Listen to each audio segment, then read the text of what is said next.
Hi everyone, it's ChatGPT to Microsoft Excel. From Insert, go to Add-ons, More Add-ons, search for Formula Editor, search AI Edit Formula Editor.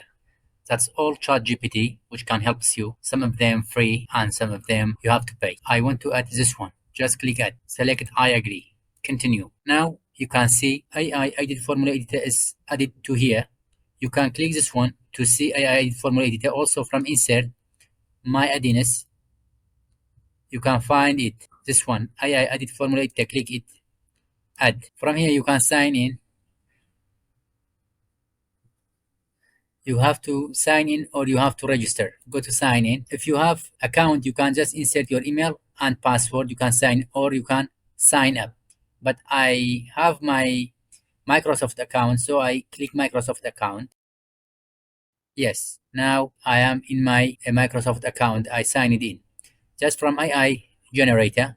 For example, I want to find summation from B2 to B5. Just from here, you can add sum B2 to B5.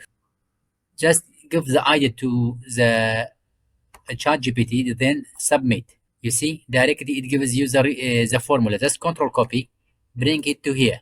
Control V. It gives you the sum. If you want for this cell, just drag it to here. That is the summation for this one also. Okay. For example, I want to find maximum value.